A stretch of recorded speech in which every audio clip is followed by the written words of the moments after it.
بسم اللہ الرحمن الرحیم الحمد للہ رب العالمین والصلاة والسلام علی اشرف الانبیاء والمرسلین وعلی آلہ وصحبہ اجمعین اما بعد۔ یہ پانی کے پاک یا ناپاک ہونے پر ہم مسائل پڑھ رہے ہیں۔ بنیادی طور پر یہی مسائل ذکر کیے جاتے ہیں، کیونکہ یہ پہلے کئی دفعہ بیان کیا جا چکا کہ پانی طہارت کی بنیاد ہے، اس لیے پاک پانی ہی طہارت مہیا کر سکتا ہے۔ جو پانی خود پاک ہوگا اسی سے طہارت ممکن ہو پائے گی، یعنی وہی استنجا میں فائدہ دے گا، اسی سے ہم وضو کر سکتے ہیں، اسی سے غسل کر سکتے ہیں، اور اسی سے ہم اپنی نجاستیں وغیرہ صاف کر سکتے ہیں۔ اور قرآن نے کہا وَأَنزَلْنَا مِنَ السَّمَاءِ مَاءً طَهُورًا، ہم نے آسمان سے مائع طہور نازل کیا، تو مائع طہور ہی قابل استعمال ہوتا ہے۔ تو مائع طہور ہوتا ہے جو خود پاک ہو اور دوسرے کو پاک کرنے کی صلاحیت رکھتا ہو۔ اب اسی سے متعلقہ آگے ہم نے جو مسائل پڑھے، پہلا مسئلہ یہ تھا کہ پانی کی دو ہی قسمیں، یا پانی طاہر ہوتا ہے یا نجس ہوتا ہے، اور دوسرا مسئلہ یہ تھا کہ پانی کی طہارت اور نجاست کا ضابطہ کیا ہے، یا پانی کی مقدار یا پانی کے اوصاف میں تغیر۔ اور کل ہم نے پڑھ لیا کہ جب پانی کا کوئی وصف بدل جائے نجاست کے ملنے سے، یہ بات ذہن میں رکھیں، نجاست کے ملنے سے، مٹی یا پتے ملنے سے نہیں، کسی نجاست کے ملنے سے جب پانی کا وصف بدلتا ہے، یعنی اس کے اندر کوئی تبدیلی آتی ہے، اس کا رنگت یا بدبو یا ذائقہ، تینوں میں سے ایک بھی بدل جائے تو پانی نجس قرار پائے گا، اور پانی تھوڑا ہو یا زیادہ اس میں کوئی فرق نہیں۔ یہ مسئلہ آج کا اسی بنیاد پر ہے کہ پانی کے متحرک اور ساکن ہونے میں کیا فرق ہے۔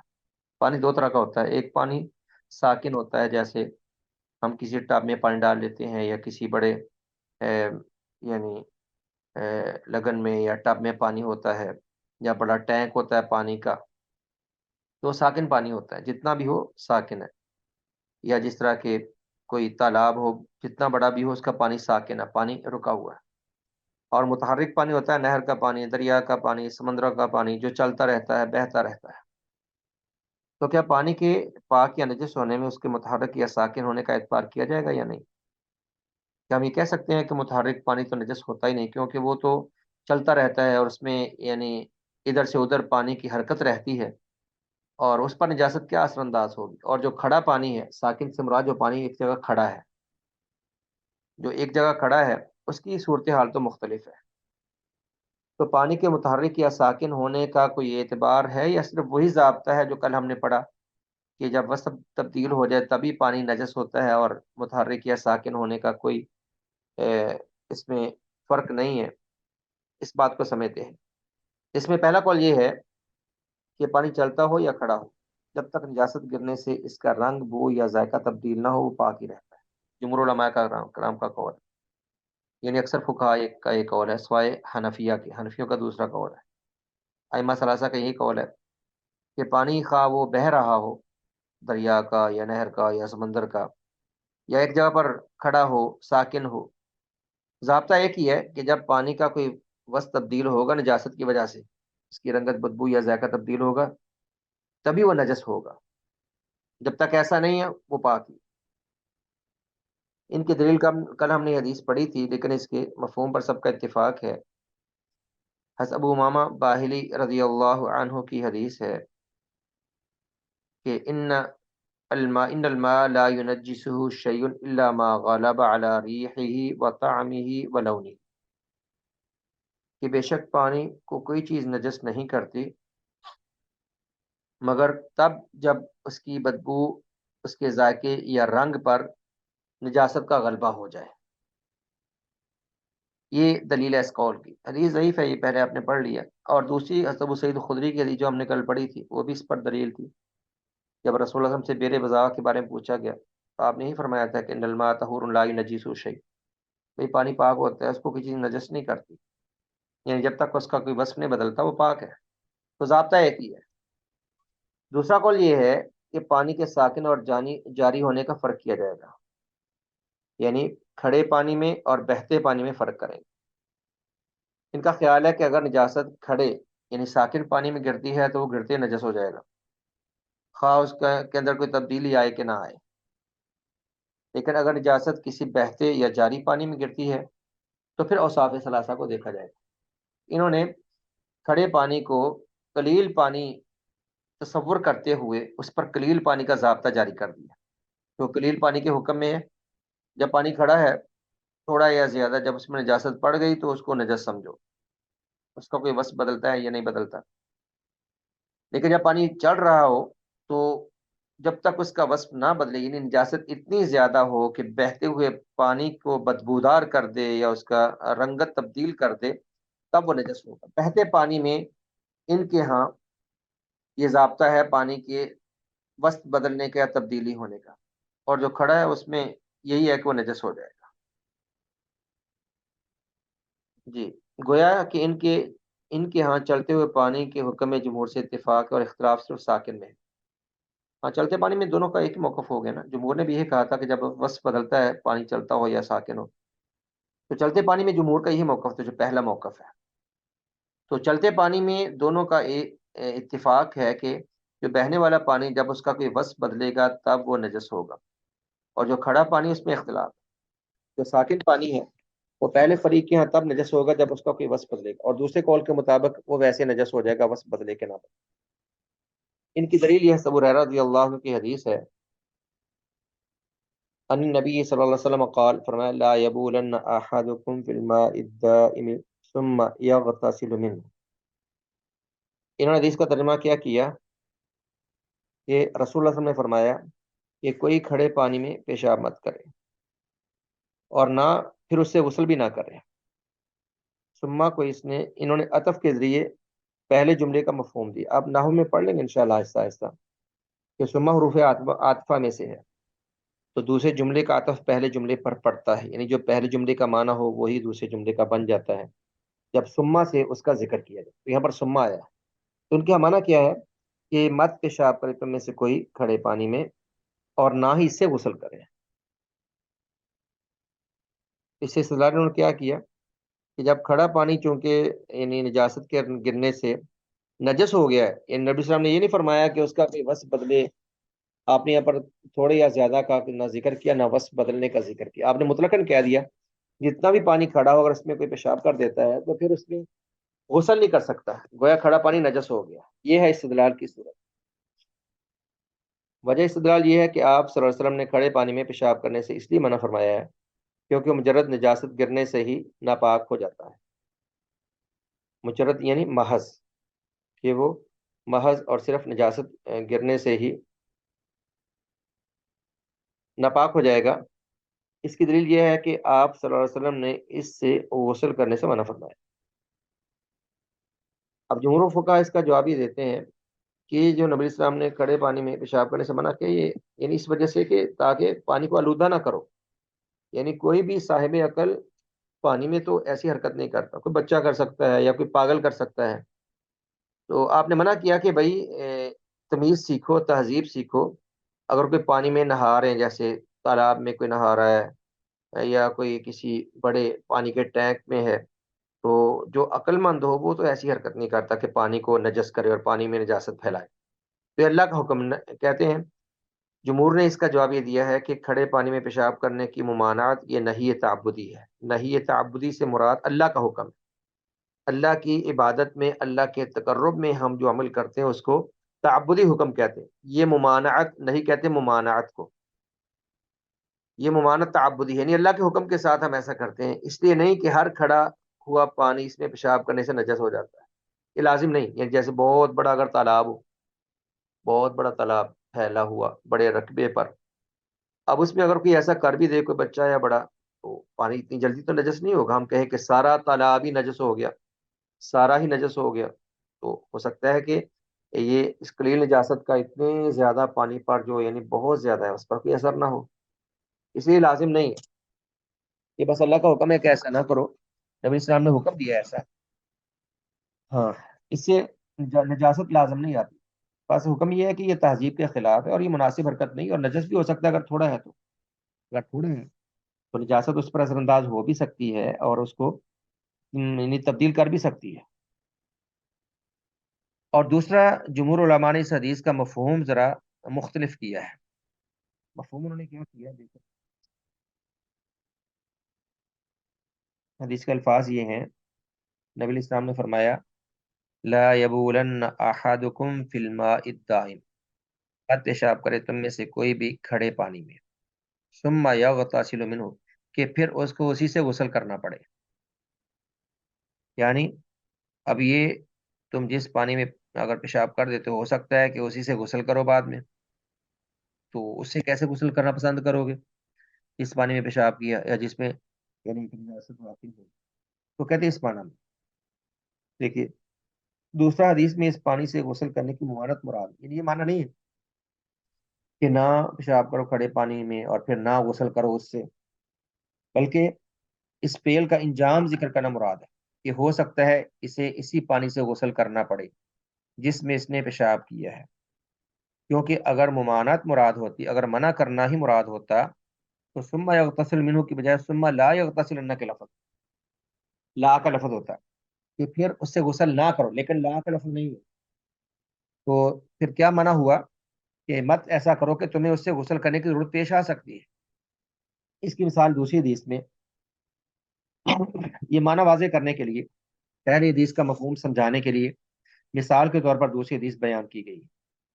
جیسا کہ ایک حدیث میں آتا ہے کہ نبی علیہ السلام نے فرمایا لا یجلد احدکم امرأتہ جلد العبد، لا یجلد احدکم امرأتہ جلد العبد ثم یجامعها آخر اليوم یا فی آخر اليوم. آپ نے فرمایا کہ کوئی بھی اپنی بیوی کو ایسے نہ پیٹے جیسے اپنے نوکروں اور غلاموں کو پیٹتے ہو.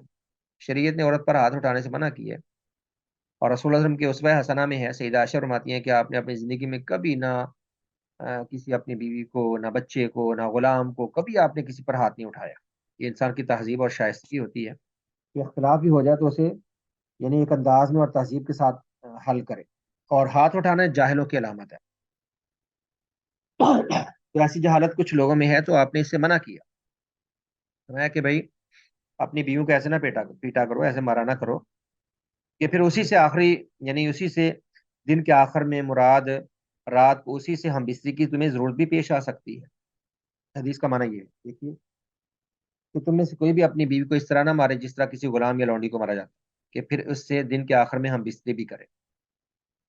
یعنی اس حدیث میں آپ نے بیوی کو زیادہ مارنے سے منع فرمایا، اس سے ہم بستری کرنے سے منع نہیں کی. اب یہ معنی تو نہیں ہو سکتا کہ مت مارے تم میں سے کوئی اپنی بیوی کو جیسے غلام کو مارتا ہے اور پھر نہ جماع کرے اس سے دن کے آخر میں، یہ معنی تو نہیں. اگر پہلے فریق کے موقف کو لیں تو پھر حدیث کا یہی معنی، اس حدیث کا بھی وہی معنی ہونا چاہیے، کیونکہ اس کا سیاق اور اس کے الفاظ اور اس کا انداز بھی پہلے حدیث ہی کی طرح. یہ بطور مثال کی سمجھائی بات کہ مفہوم صحیح کرنا چاہیے. تو مفہوم کیا ہے کہ تمہیں پھر بعد میں یہ عمل اسے کرنا پڑ سکتا ہے تو کیوں مارتے ہو بعد میں جس کی تمہیں ضرورت ہے. جی اس حدیث میں آپ نے بیوی کو مارنے سے منع کیا ہے اور یہ نہیں کہا کہ پھر اسے ہم بستری نہ کریں. راج موقف پہلا ہی ہے جمہور فقہائے کرام. تو کیا ہے کہ پانی کھڑا ہو یا نجس ہو، ایک ہی ضابطہ ہے. اوپر موقف دیکھ لیجیے کہ علماء کا موقف جو پہلا تھا کہ پانی چلتا ہو یا کھڑا ہو، جب تک نجاست گرنے سے اس کا رنگ بو ذائقہ تبدیل نہ ہو وہ پاک ہی رہے. یہ موقف راجع ہے، اور اس پر ہم نے جتنی ضرورت تھی اتنی دلیلیں پیش کر لی ہیں، باقی اس پر زیادہ رکنے کی ضرورت نہیں ہے. آگے بڑھیے. مسئلہ نمبر 4، یہ پانی ہی سے متعلقہ مسائل انشاءاللہ آج نپٹانے کی کوشش کریں گے. یہ ہے مستعمل پانی کا حکم. مستعمل سے پانی سے مراد ہے وہ پانی جس کو وضو یا غسل میں استعمال کیا گیا. قدیم دور میں آپ جانتے ہیں کہ یہ نل نہیں ہوتے تھے ایسے جیسے ہم نل کھولتے ہیں، ٹوٹی کھولتے ہیں اور اپنی مرضی سے پانی بہا دیتے ہیں. پہلے دور میں لوگ ٹب سے یعنی پانی لے کر ہی وضو یا غسل کرتے تھے، اور ٹب میں پانی لیتے ہوئے کئی لوگ بعد میں ٹب کے اندر ہی ہو سکتا ہے آگے کر کے ٹب کے اندر ہی دھو لیں. پاؤں اگر زیادہ میلے نہیں ہیں یا مٹی والے نہیں ہیں تو ٹب کے اندر ڈال کے دھو لیں، ایسا ہو سکتا ہے. یا چہرہ تھوڑا آگے بڑھا کے ٹب کے اندر ہی دھو لیں. چلو اگر کچھ نہیں بھی دھوتے تو تب بھی اعضائے وضو کا پانی کچھ نہ کچھ اس ٹب میں یا برتن میں گرتا رہے گا، چھینٹے وغیرہ یا کچھ نہ کچھ پانی تو گرے گا اس میں. اور غسل کرتے ہو اگر ٹب سے غسل کریں تو آپ باہر پانی لے کر غسل کریں، ٹب میں نہ بھی بیٹھیں، تب بھی کچھ نہ کچھ پانی جو اعضاء کا ہے وہ ٹب میں جاتا ہے. اب استعمال شدہ پانی جب دوسرے پانی میں مل جاتا ہے یا پورا استعمال شدہ پانی، اس کو دوبارہ استعمال کرنے کا کیا ہو؟ یہ ہے ہمارا مسئلہ جو ابھی ہمارے سامنے ہے۔ مستعمل پانی یعنی وہ پانی جو ایک دفعہ وضو یا غسل میں استعمال ہو چکا ہے۔ تو میں نے آپ کو صورت المسئلہ بتا دی ہے کہ ایک معنی یہ ہے کہ اگر پورے پانی کے اندر انسان بیٹھ کر مثال کے طور پر غسل کرے، وہ بھی مستعمل ہے، یا وہ پانی کے اندر بیٹھ کے غسل نہیں کرتا بلکہ باہر پانی لے کر غسل کرتا ہے، تو ہاتھ ڈالے گا، ہاتھ پانی کے اندر ڈوبے گا، یا غسل کرتے ہوئے کچھ چھینٹے یا کچھ پانی کا اعضاء سے اترا ہوا حصہ وہ اس کے اندر جائے گا طبعاً، یہ فطری سی بات ہے۔ یا وضو کرتے ہوئے اگر برتن سے آپ وضو کرتے ہیں تو بار بار ہاتھ ڈالتے ہیں، اور اس کے اندر چہرے کا پانی جا سکتا ہے، بازو اس کے اندر ان کا پانی جا سکتا ہے، تو ایسے پانی کو دوبارہ کیا وضو یا غسل میں استعمال کر سکتے ہیں؟ کیا وہ پانی پاک ہی ہے یا نجس ہو گیا ہے؟ یعنی قابل استعمال ہے یا ناقابل استعمال ہے؟ اس میں فقہاء کرام کے دو قول ہیں، یعنی غسل یا وضو کرنے والے کے اعضاء سے گزرا ہوا پانی، یعنی اعضاء سے اترا ہوا پانی یا اعضاء سے استعمال شدہ پانی، وہ پاک ہے یا نجس ہے؟ اس میں دو قول ہیں۔ پہلا قول مستعمل پانی پاک ہے، اس سے مزید طہارت حاصل کی جا سکتی ہے، یعنی جب تک وہ پانی نجس نہیں ہوتا، جب تک وہ پانی نجس نہیں نجاست کے ملنے سے، تو اعضاء کون سے انسان کے نجس ہوتے ہیں؟ اگر انسان پر وضو فرض ہے تو یہ ایک یعنی ایک غیر محسوس اور مانوی چیز ہے، یہ کوئی ظاہری نجاست نہیں ہے، ایک مانوی اور حکمی چیز ہے۔ اور اسی طرح اگر انسان پر غسل فرض ہے تو جو نجاست ہے، اگر اس نے نجاست کو باہر صاف کر لیا ہے تو باقی اعضاء تو نجس نہیں ہے۔ باقی غسل کرنے کا حکم یہ اللہ کے حکم کی تعمیل میں ہم کرتے ہیں، اور وضو اللہ کے حکم کی تعمیل میں کرتے ہیں۔ باقی نبی الاسلام نے ایک اصول ذکر کیا ہے کہ ان المؤمن لا ینجس، کہ مسلمان تو نجس نہیں ہوتا کسی حال میں، ہمارے اعضاء نجس نہیں ہوتے۔ اس لیے پہلا قول یہ ہے کہ مستعمل پانی پاک ہے اور اس سے مزید طہارت حاصل کی جا سکتی ہے، یعنی اس سے دوبارہ وضو یا غسل کیا جا سکتا ہے۔ ایک اور جمہور فقہاء کرام کا ہے۔ ان کی یہاں پر دو دلیلیں ذکر کی گئی ہیں۔ حقیقت یہ ہے کہ یہ دلیلیں نبی الاسلام کے ساتھ خاص کہی جا سکتی ہیں، ان کو پڑھ لیجیے پھر میں ان پر بحث کرتا ہوں۔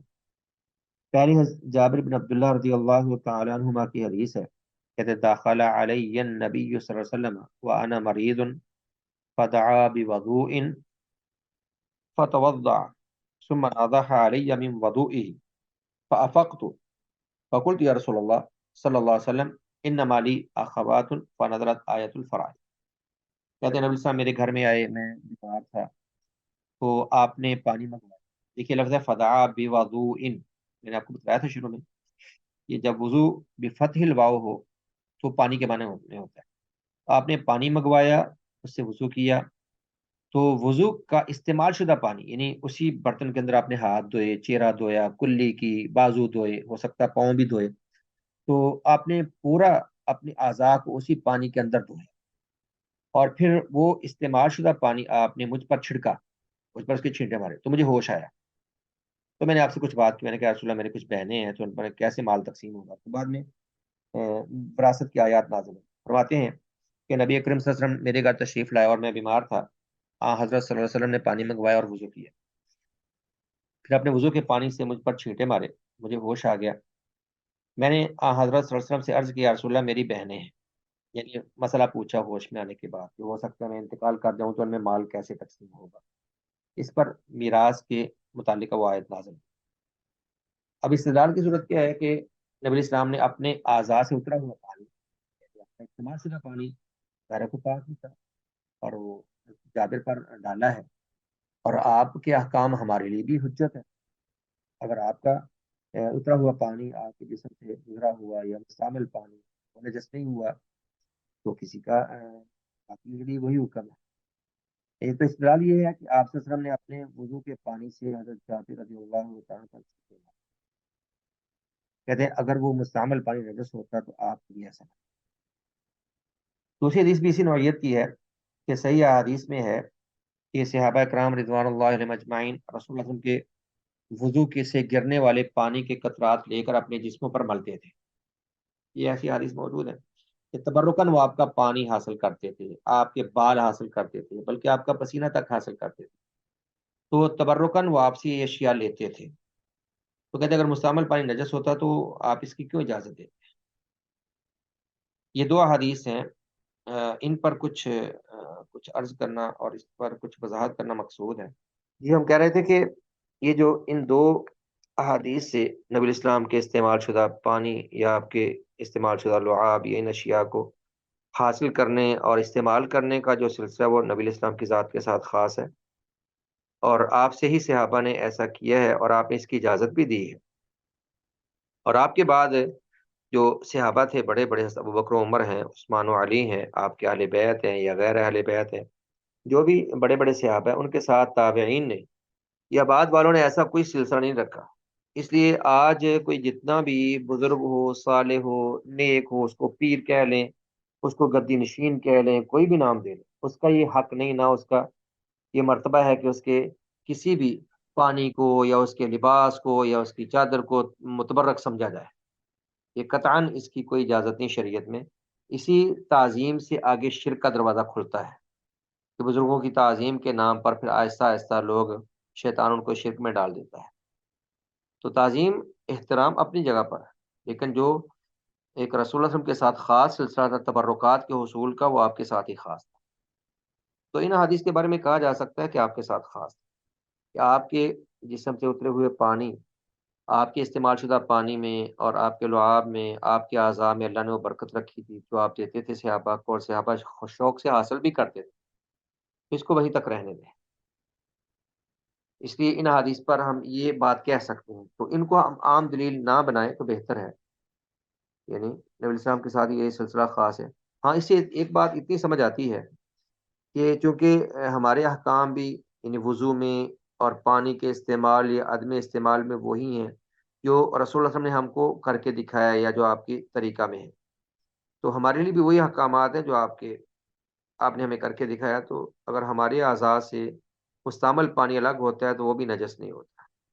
اور اس کے علاوہ میں نے کہا، آپ کو پہلے بتلا دیا، جو نبی صلی اللہ علیہ وسلم نے فرمایا کہ ان المؤمن لا ینجس، یہ آپ نے تب کہا تھا کہ مسلمان نجس نہیں ہوتا۔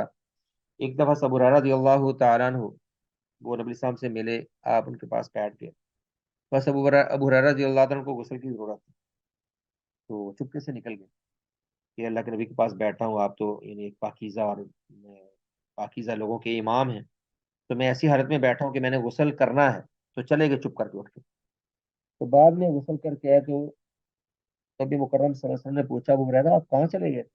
کہنے لگے یا رسول اللہ یہ وجہ تھی، میں نے غسل کرنا تھا تو میں نے مناسب نہیں سمجھا۔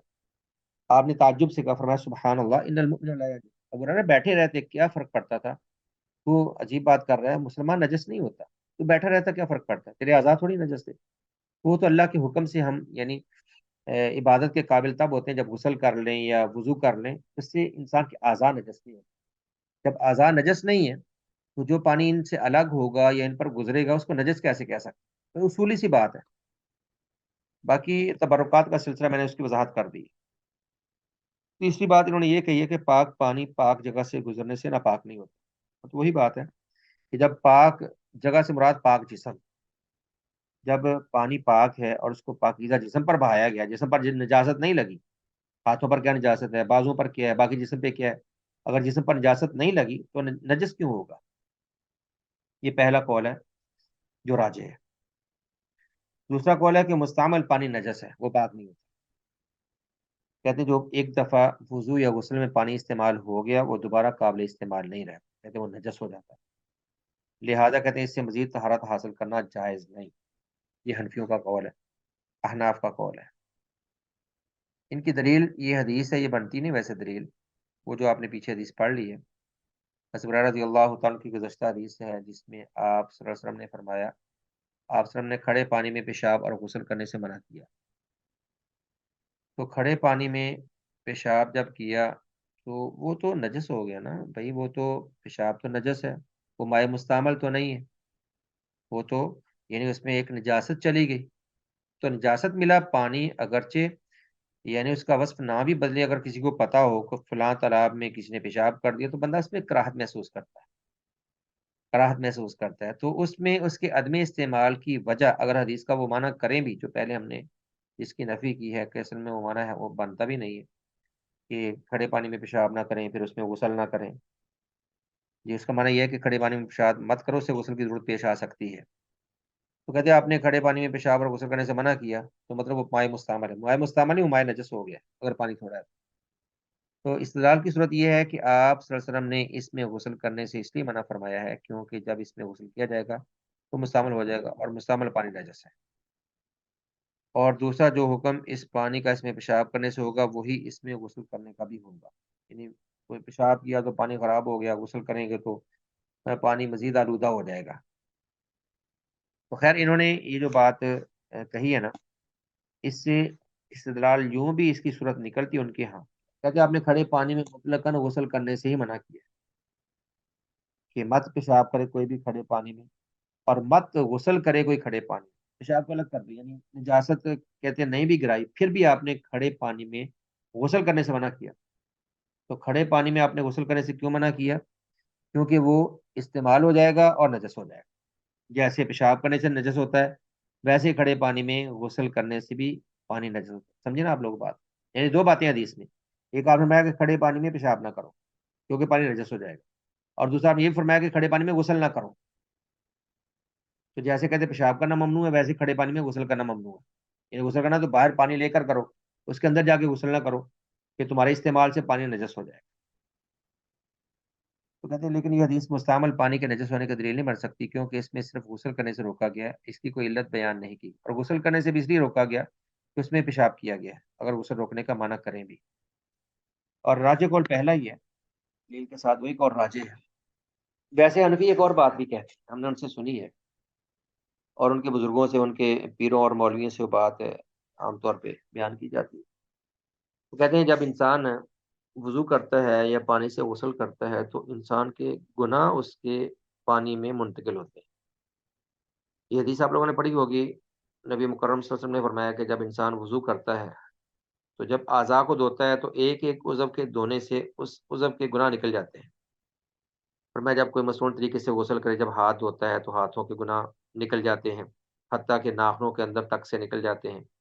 جب انسان کلی کرتا ہے تو منہ کے اندر سے گناہ نکل جاتے ہیں، اور جب چہرہ دھوتا ہے تو چہرے کے گناہ حتیٰ کہ آنکھوں کے اندر سے نکل جاتے ہیں، اور جب مسح کرتا ہے تو کانوں کے گناہ حتیٰ کہ کانوں کے اندر تک سے نکل جاتے ہیں، اور پاؤں دھوتا ہے تو پاؤں کے گناہ نکل جاتے ہیں۔ یہ صحیح حدیث موجود ہے، صحیح بخاری مسلم دیگر کتب میں حدیث موجود ہے۔ تو اس حدیث سے حنفی یا ان کے علماء تو نہیں، لیکن آج کل کے جو بعد ہمارے بزرگ ہیں وہ اس طرح کی دلیل لیتے ہیں کہ چونکہ گناہوں کی نجاست پانی میں منتقل ہو جاتی ہے، کہتے گناہ نجس ہوتے ہیں نا، گناہ نجس ہوتے ہیں، تو گناہوں کی نجاست پانی میں منتقل ہو جاتی ہے۔ جب گناہوں کی نجاست پانی میں منتقل ہوئی، یعنی اس پانی نے گناہوں کو دھویا ہے تو پانی نجس ہو گیا۔ دیکھیے کیسے عجیب دلیل ہے۔ اب گناہوں کی نجاست کون سی اعضاء پر نظر آتی ہے بھائی؟ وہ تو ایک مانوی چیز ہے، وہ اعضاء پہ نظر تو نہیں آتی، تو بے تکی سی بات ہے۔ حتیٰ کہ اپنے بزرگوں کی کرامتیں بیان کرتے یہ لوگ یہاں تک کہتے ہیں ہمارے بزرگ بیان کرتے ہیں کہ جب وہ وضو کرتے ہیں تو انہیں اپنے گناہ پانی میں دھلتے ہوئے دکھائی دیتے ہیں۔ جب وضو کر رہے ہوتے ہیں، ہاتھوں کو گناہ نکل رہا ہے، وہ دیکھ رہے ہیں کہ گناہ جا رہا ہے ہمارا، چہرہ دھوتے ہیں تو آنکھوں کے گناہ نکل رہے ہیں، جا رہے ہیں، وہ دیکھتے ہیں۔ ہم کہتے ہیں کہ یہ کیسی کرامت ہے؟ بزرگ اتنے گنہگار ہیں کہ اپنے گناہوں کو دیکھتے ہیں، ایک تو طرف کیا کرامت بیان کر رہے ہیں، اور دوسری طرف کہتے ہیں کہ بزرگ اپنے گناہوں کو دیکھتے ہیں۔ تو گنہگار بزرگوں کی کیا کرامت ہوئی بھائی جو پانی کے اندر اپنے گناہوں کو دھلتے ہوئے دیکھتے ہیں؟ تو یہ عجیب و غریب باتیں ان لوگوں کی، جاہلانہ باتیں سب، اس کا علم سے اور علمی استدلال سے کوئی تعلق نہیں۔ جی علمی طور پر یہی موقف راجح ہے کہ اگر جس پانی سے وضو یا غسل کیا جائے اگر کوئی اس میں کراہت محسوس نہیں کرتا تو دوبارہ اس سے وضو یا غسل کر سکتا ہے، کوئی کباہت نہیں۔ لیکن اگر کسی کو پسند نہیں ہے، باہر کی طبیعت نہیں مانتی، کئی لوگ پانی ٹب میں استعمال ہو کے باقی بچا ہو تو اس کو نہیں استعمال کرتے، تو باقی ماندہ پانی کو استعمال کرنے سے بھی کئی لوگ گریز کرتے ہیں، تو نہیں طبیعت مان تو نہ استعمال کریں، مرضی ہے، لیکن جب تک وہ نجس نہیں ہوتا شرعاً اس کا استعمال غلط اور حرام نہیں، بات یہ ہے۔ اب یہ پانی سے متعلق چھوٹے چھوٹے چند مسائل ہیں جن کو ہم نپٹا دیں، یہ متفرقات یعنی متفرق مسائل ہیں جو پانی کے سے تعلق رکھتے ہیں یا وضو وغیرہ سے تعلق رکھتے ہیں۔ ان میں سے پہلا مسئلہ یہ ہے کہ نبیذ سے وضو کرنے کا کیا حکم ہے؟ نبیذ سے مراد وہ مشروب ہے جسے پانی اور تازہ کھجوروں سے تیار کیا جاتا ہے۔ نبیذ کھجوروں سے بھی تیار ہوتا ہے اور کشمش منقے وغیرہ سے بھی تیار ہوتا ہے۔ عرب لوگوں کی یہ عام مشروب تھا، عرب لوگوں کا یہ عام مشروب تھا، وہ رات کو بھگو کے رکھ دیتے اور صبح اٹھ کے پی لیتے، یا اگلے دن پی لیتے، اس سے اگلے دن بھی پی لیتے۔ نبی علیہ السلام عام طور پہ نبیذ پیا کرتے تھے، اور یہ بڑا یعنی فرحت بخش اور بڑا مقوی مشروب ہے۔ ہم عام طور پہ جنک مشروب بڑے استعمال کرتے ہیں، یہ سارے جو مشروبات بازار سے ملتے ہیں، روح افزا ہو یا جام شیرین ہو، سب کیمیکلز کے اس طرح کے بنے ہوتے ہیں، ان کے اندر نقصانات زیادہ اور فائدے نہیں ہوتے، اور باقی جو سوڈا واٹر وہ سارے وہ تو ایسے ہی یعنی زہر ہے نہیں۔ تو وہ لوگ یہ دیسی غذائیں استعمال کرتے تھے، اور تھوڑا پیچھے جائیں تو لوگ ایسی ہی چیزیں کھاتے پیتے تھے۔ تو خود رسول اللہ صلی اللہ علیہ وسلم نبیذ بہت پیا کرتے تھے، رات کو آپ کے لیے وہ کھجوریں بھگو کے رکھ دیتے، صبح آپ اٹھتے تو اس کو مسل دیں تھوڑا پانی میں، تو پانی میٹھا ہو جاتا ہے اور وہ ہوتا بھی مفید ہے۔ تو عرب لوگ نبیذ بڑا پیتے تھے، اور اسی نبیذ کو اگر رکھے چھوڑے، یعنی کچھ دن گزر جائیں، اگر باسی ہو جائے اس کے اندر سے، یعنی اوپر جھاگ سی نکلنے لگے، جیسی چیز باسی ہونے پر ہوتی ہے، اوپر جھاگ سی آ جاتی ہے، تو پھر اس کے اندر نشہ پیدا ہو جاتا ہے۔ اسی نبیذ سے وہ شراب بنایا کرتے، یہی دیسی شراب بناتے تھے، یا اس کو اچھی طرح بند کر دیتے یا زمین کے اندر دبا دیتے، ایسے اس کو بند کرتے کہ کچھ دنوں بعد کھولتے تو ان کی شراب تیار ہوتی، بدبودار ہوتی جیسی بھی ہوتی ہے، وہ نشہ اور مشروب پی جاتے تھے۔ تو نبیذ جب تک نشاور نہ ہو اس کو پینا جائز۔ اب نبیذ سے مراد کیا ہے؟ وہ مشروب ہے جسے پانی اور تازہ کھجوروں سے تیار کیا جاتا ہے۔ اسے بنانے کا طریقہ یہ ہے کہ کسی برتن میں پانی لیں اور رات کو اس میں کچھ تازہ رطب میں تازہ کھجوریں ڈال کر اوپر سے بند کر دیں۔ صبح تک یا ایک دن کے بعد تک یہ ایک بہترین مشروب بن چکا ہوتا ہے، جو کہ طاقتور اور صحت کے لیے انتہائی مفید ہوتا ہے، لیکن زیادہ دیر پڑا رہنے سے اس میں نشہ پیدا ہو جاتا ہے، اس لیے اسے ایک دو دن میں ہی ختم کر لینا چاہیے۔ اب نبیذ نبیذ تو ایک خاص چیز ہے نا، جو کھجور یا کشمش یا مرکے سے بنتا ہے۔ آپ اس مسئلہ کو عام معنی میں لیں، یعنی جب پانی کے اندر ایسی حلال چیز ڈالیں جس سے پانی کا وصف اتنا بدل جائے کہ اس سے پانی کا نام ختم کر کے آپ کوئی اور نام دے دیں۔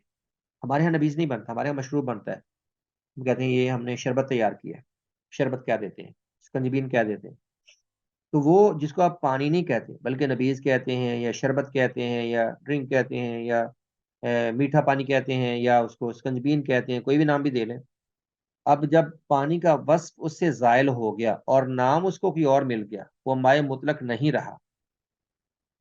یہ بات پہلے ہو چکی ہے کہ وہ طاہر تو ہے، یعنی وہ پینے کے قابل تو ہے، وہ پینے کے قابل ہے، لیکن وہ طہارت دینے کے قابل نہیں، یعنی وضو یا غسل کے لیے وہ فائدہ مند نہیں، کیونکہ وضو غسل کرتے ہیں ہم طہارت اور نظافت کے لیے، اور جو کھجور ملا پانی ہے اور جو یعنی رات سے انگوروں کے اندر پڑا ہوا ہے اور جس کے اندر چینی ملا لی ہے، جس کے اندر کوئی شربت ملا لی ہے، تو ظاہر ہے کہ وہ طہارت دینے کے اور نظافت دینے کے قابل تو نہیں ہوگا، لیکن پھر بھی اس نبیذ سے وضو کرنے کے مسئلے میں تھوڑا سا اختلاف ہے۔ اس میں دو قول ہے، پہلا قول ہے کہ نبیذ سے وضو جائز ہے، یہ حنفیوں کا معروف قول ہے، وہ حنیفہ کا قول۔ حنفیوں کا قول ہے کہ اگر پانی مائع مطلق نہ ہو اور نبیذ ہو تو اس سے وضو کر سکتے ہیں، اور دلیل ضعیف حدیث کو پیش کرتے ہیں، انتہائی ضعیف روایت ہے اور صحیح روایت اس کے خلاف ہے۔ ان کی دلیل ان عبداللہ بن مسعود رضی اللہ تعالی عنہ ان النبی صلی اللہ علیہ وسلم قال له لیلۃ الجن، ابن مسعود کہتے ہیں کہ نبی علیہ السلام نے لیلۃ الجن ان سے کہا، پوچھا حضرت ابن مسعود سے، ما فی اداواتی کا، کہتے میرے پاس ایک برتن تھا، آپ نے پوچھا ابن مسعود آپ کے برتن میں کیا ہے، تو کہنے لگے نبیذ ہے، فرمایا ترمرۃ طیبۃ و ماء طہور، بڑی عمدہ کھجوریں ہیں اور میٹھا اور پاکیزہ پانی ہے، اور بعض روایات میں ہے کہ آپ نے پھر اس سے وضو کیا۔ یہ دیکھیے روایت ہے، ابن مسعود رضی اللہ عنہ سے روایت ہے کہ نبی صلی اللہ علیہ وسلم نے انہیں جنوں والی رات، جنوں والی رات سے مراد جس رات آپ صلی اللہ علیہ وسلم نے جنات سے ملاقات کی اور انہیں اسلام کی دعوت دی، جنہوں نے آپ کو ایک دفعہ کہا تھا، خود آپ ان کا وفد آپ سے آ کر ملا اور انہوں نے کہا کہ آپ ہمارے لیے وقت نکالے، ہمیں الگ سے ملیے، اللہ کے حکم سے آپ گئے تھے ایک رات ان کے پاس، ان کی بستی میں جہاں وہ رہتے تھے، اور آپ نے ان سے ملاقات کی اور ان کو اسلام کی دعوت دی۔ اس رات کہتے ہیں کہ ابن مسعود کہتے ہیں میں آپ کے پاس تھا تو میرے پاس برتن تھا، آپ نے پوچھا بھی ابن مسعود برتن میں کیا ہے، ابن مسعود فرماتے ہیں میں نے کہا اس میں نبیذ ہے، آپ فرمایا کہ بھئی بہترین کھجور اور پاک پانی، یہ کہہ کر آپ نے اس سے وضو فرمایا۔ یہ بات انتہائی ضعیف ہے، اور اسی طرح ان کی دوسری جو علی بن ابی طالب اور ابن عباس رضی اللہ تعالی عنہم سے منقول ہے کہ وہ دونوں نبیذ سے وضو کرنے میں کوئی حرج نہیں سمجھ، یہ دو صحابیوں کا قول ذکر کرتے ہیں۔ یہ آثار سنن دار قطنی میں ہے، سنن دار قطنی وہ ایک حدیث کی کتاب ہے، لیکن سندن یہ بھی ضعیف ہے. تو کسی صحابی سے ایسا ثابت نہیں کہ وہ نبی سے وضو کا قائل ہو. اور یہ بات عقل کے بھی خلاف ہے کہ جو مشروب ہے، یعنی آپ کسی شربت سے، چینی ملے سے یا کھجورے ملے گاڑے پانی سے آپ وضو کریں گے تو کیا وضو ہوگا؟ نماز پڑھیں گے تو کیا آپ کی حالت ہوگی؟ تو یہ کوئی تک نہیں بنتا. دوسرا قول جو راجح ہے کہ نبی سے وضو کرنا جائز ہے. ایک اور جو ان کی دلیل آیت تیمم ہے. اللہ نے فرمایا فَلَمْ تَجِدُوا مَاءً فَتَيَمَّمُوا صَعِيدًا طَيِّبًا، اگر تمہیں پانی نہ ملے تو پاک مٹی سے تیمم کر لو. دو ہی باتیں ہیں، یا تو پانی ہو تو وضو کر لو، اور پانی کیا ہوتا ہے جو اپنی اصلی حالت میں باقی ہو، جو اپنی اصل حالت میں باقی ہو اور کسی پاک چیز کے ملنے سے وہ بدل نہ گیا ہو، اس کو کوئی اور نام نہ دے دیا گیا ہو. وجہ اس یہاں پر اللہ تعالیٰ نے پانی کی عدم موجودگی میں مٹی سے تیمم کرنے کا حکم دیا ہے. پتہ چلا کہ پانی کے علاوہ کسی اور مشروب سے وضو کرنا جائز نہیں. اگر جائز ہوتا تو تیمم کی وجہ نبیذ کا ذکر ہوتا، جو کہ عربوں کے ساتھ سفر میں عموماً بطور مشروب ہوتا تھا. تو اللہ نے پانی کے ساتھ وضو کا حکم دیا، اور پانی نہ ہو تو تیمم کا حکم دیا، اور تیسری کوئی چیز نہیں.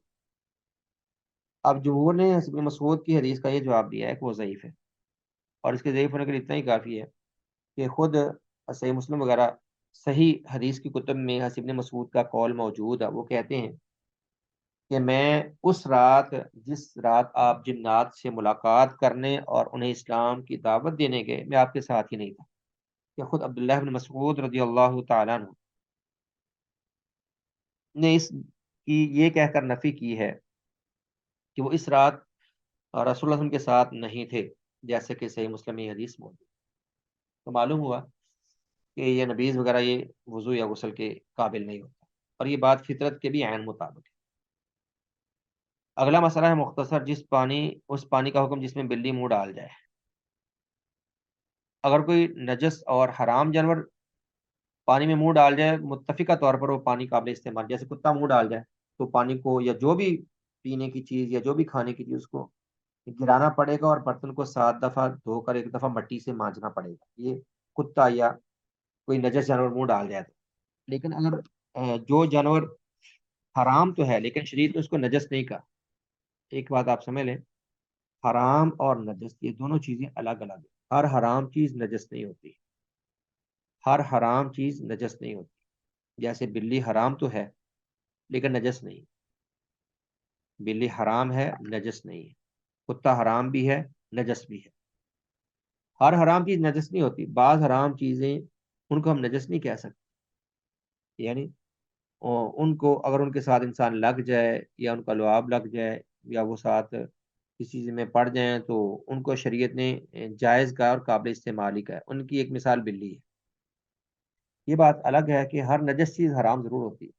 جو بھی نجاست ہوگی وہ حرام ہوگی، لیکن ہر حرام چیز نجس نہیں ہوتی. بعض حرام چیزیں وہ نجس نہیں بھی ہوتی، جیسے بلی کی بات. یہ مسئلہ بلی کے جھوٹے سے متعلق ہے. جھوٹے یعنی جو باقی ماندہ ہے. یہ جھوٹ ہماری پنجابی کا لفظ شاید اردو میں استعمال ہوتا ہو. یہ پنجابی عام طور پہ استعمال ہوتا ہے کہ جو پیے جو باقی ہے اس کو جھوٹا کہتے ہیں. جھوٹا کہتے ہیں، ویسے جھوٹ اس طرح نہیں لکھا جاتا، یہ لکھنے میں غلطی ہے. جھوٹا کہہ دیتے ہیں، جیسے جھوٹا لکھتے ہیں ویسے ہوتا ہے. تو بلی کے جھوٹا سے متعلق ہے کہ وہ پاک ہے، نجس. اس میں فقہاء کرام کے دو قول. پہلا قول ہے کہ بلی کا جھوٹا وہ نجس نہیں ہے، پاک ہے. یہ قول سلف و خلف میں سے جمہور علماء، سلف میں نے صحابہ، سلف کہتے ہیں قدیم علماء، صحابہ تابعین پر سلف کا اطلاق ہوتا ہے، صحابہ و تابعین. اور بعد والوں کو خلف کہتے ہیں، بعد والوں کو خلف کہتے ہیں.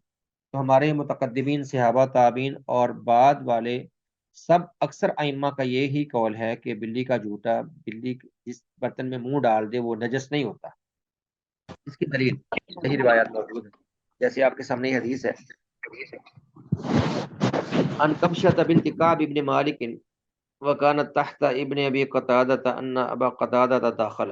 کبشہ بنت کعب بن مالک بیان کرتی ہیں کہ وہ ابو قتادہ کے بیٹے کی بیوی تھی. ابو قتادہ کی وہ بہو تھی. کہتے ہیں ان کے سسر ابو قتادہ آئے گھر میں، فسکبت لہ وضوء، وضو لفظ ہے تو انہوں نے ان کے لیے وضو کا پانی رکھا کہ سسر وضو کر لے. جب پانی رکھا تو سسر کے آنے سے پہلے فجات ہرۃ فشربت، ایک بلی آئی، اس نے پینا شروع کر دیا.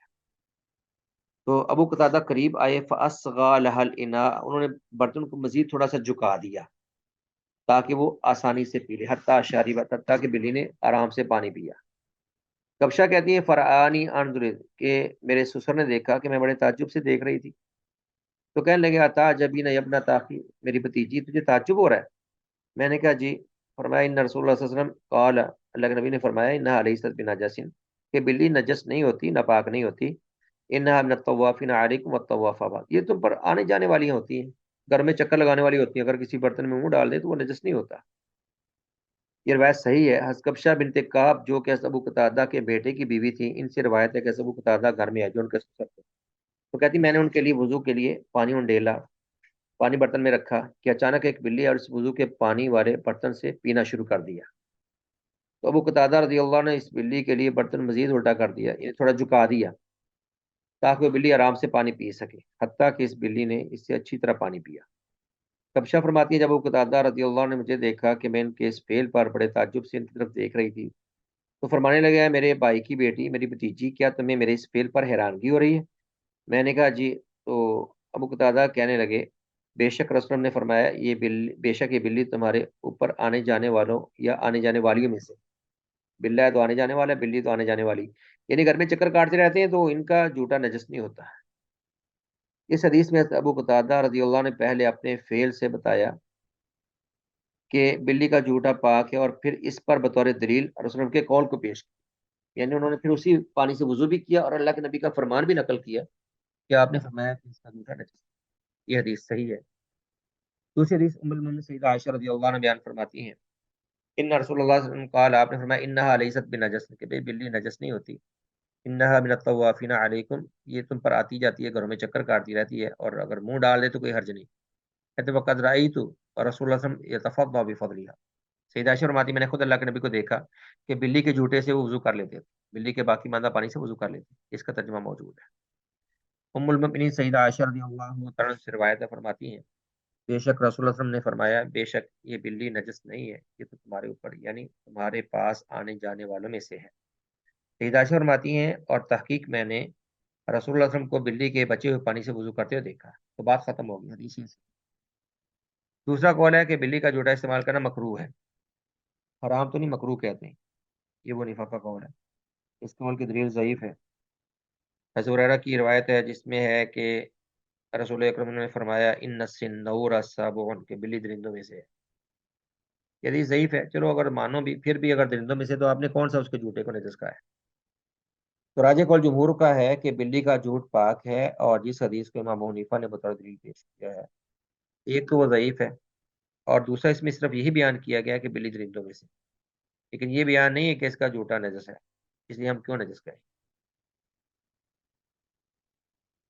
اس کے بعد دو ہی چھوٹے چھوٹے مسئلے ہیں، یہ پڑھ کے ختم کرے پانی سے متعلقہ، پھر آگے نجاست سے متعلق مسائل آئیں گے۔ تیسرا مسئلہ ہے برف سے پگھلا ہوا پانی بھی پاک ہے، اگر برف جمی ہو بعد میں پگھل جائے تو وہ صاف پانی کی جمی تھی، پگھل کر پھر اب اپنی پہلی حالت میں آ گئی، تو برف سے پگھلا ہوا پانی بھی پاک ہے، اور پاک کرنے والا بھی ہے، وہ پانی کے حکم میں ہے، بس بطور وضاحت کے کہہ دی، اس میں کوئی اختلاف نہیں ہے، کیونکہ رسول اللہ صلی اللہ علیہ وسلم دعا فرمایا کرتے تھے اللہم طہرنی بالثلج والبرد والماء البارد، اے اللہ مجھے پاک کر دے برف، اولوں اور اولوں کے پانی سے۔ یہ آپ نے اولوں اور اولوں کا پانی کا اس لیے ذکر کیا کہ یہ آسمان سے اترتا، آسمان سے اترنے والا پانی وہ انتہائی شفاف ہوتا ہے، اس لیے آپ نے اس کا ذکر کیا۔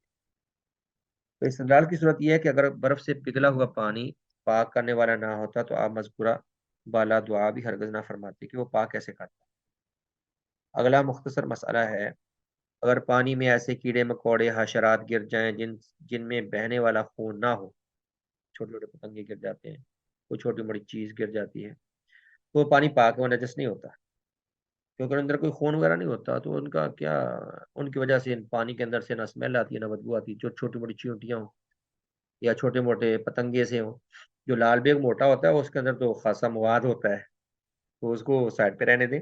یہ چھوٹے موٹے جو حشرات سے ہوتے ہیں جو اوپر لائٹوں پہ ایسے پھرتے رہتے ہیں، اور لائٹ بجھا دیں، نیچے پانی پڑا ہو تو پانی کے اندر مر کے گر پڑتے ہیں اس طرح سے، تو ایسے پانی نجس نہیں ہوتے، جن میں بہنے والا خون نہ ہو تو پانی نجس نہیں ہوتا۔ اس پر سب فقہاء کرام کا اجماع اور اتفاق ہے، جیسے کہ ابن المنذر رحمہ اللہ وغیرہ نے اس پر اجماع نقل کیا کہ سب کا اس بات پر اتفاق ہے۔ جی یہ تھے پانی کی طہارت سے متعلقہ مسائل جو سیر حاصل الحمدللہ ان پر بحث ہوگی، اسی پر ہم اکتفا کرتے ہیں۔